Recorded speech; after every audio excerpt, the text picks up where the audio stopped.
Kutaa 8ffaa wal harka shaf godhaa mileena simadhaa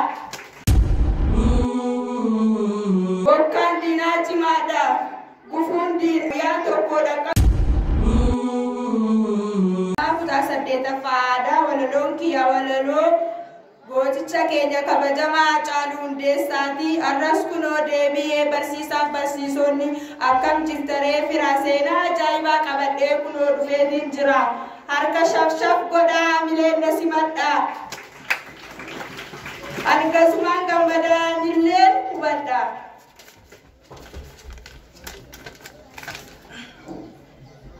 Kan hidda lafa keessaa feelee nama waadu akkamittiin dhaamsu akkamittiin qadaadu barri hin darba jennee nu gaafa dagate darbu gaafa ija kee dhaamsanii gaafa dhugaa kee kolfu gaafa goota kee nyaatanii fuudhanii biyyoof laatanii gaafa jiidhaa boksanii gaafa dhugaa dhoksanii bahagee baattamoo nama baachiiftaree madaagee hoqqattamoo tisisa nyaachiftaree asis laalee achis laalee hunda garaa kusadhee dachee qofa na baaree dachee qofan tuffadhee maali biyyee maali dachee maali lafaa kan yakka malee jigee kan yakka malee yaa'ee dhiigni Haacaaluu Hundeessaa akkasiin sifsifaa'ee korma xiiqiif abdannu kutattuu lammii hundaa isa gaafa sitti fidan nyaadhu jetteen diddu akka namaa akka hamaa atis garaa jabaattee kan infokee jidduutti haceenu jaraa nyaatte uummataaf saba isaatiif jiraachisu diddanii maal goonaa ajjeeftanii maal goonaa yakkitanii itti dhufneerra silaa kan dubbannee kan dhiifnaree ajeeku abbaa firaa sittiin dubbachaa jira na dhageessaa firraa warra garaa bineensaa warra garaa summii akka waliin agareetti nutti nu jidduu ka'an dubbii warra abjuun dukkanaa warra mul'anni kolfaa dhugaa kee jilellaaqee maddii deebi'ee kolfaa. In fakkaanne fakkeessanii naddaannee naddeessanii akka fayyuu dandeenye garaan madeessanii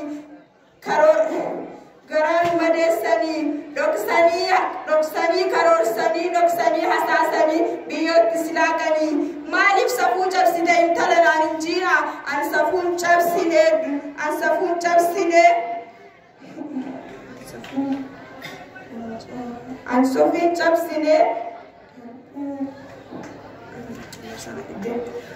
maaliif safuu cabsite intala naan hin jiina an safuun cabsine darbee simbirroon safuu cabsite hunda barre qaraqoo ani intalli keessan hin daganne nagaakoo arras carraa argadhee isinii dura dhaabbadhee maaltu sitti urgaa'e jettanii yoo nagaafattan iddoon kun nagaatu natti urgaa'e iddoon kun foolii qaba akkam jirtu Oromoo sanyii sabaa waan dhaggeeffattan guddaa galatooma. Yoo dandee dhaabbadhee yookaan jilbeenii malaa gaafa rabbiin je'e milkaa'uun kooni malaa shirri diinaa bahaadha bokkaan diinaa cimaadha gufuun diinaa bitaadha guyyaa tokkodha qabu guyyaa hedduu imalaa gaafaan kofluun koflee dhabaduun dhufaa bahaan diinaa gaafa narraa lafa bu'aa waan dhaggeeffataniif guddaa galatooma.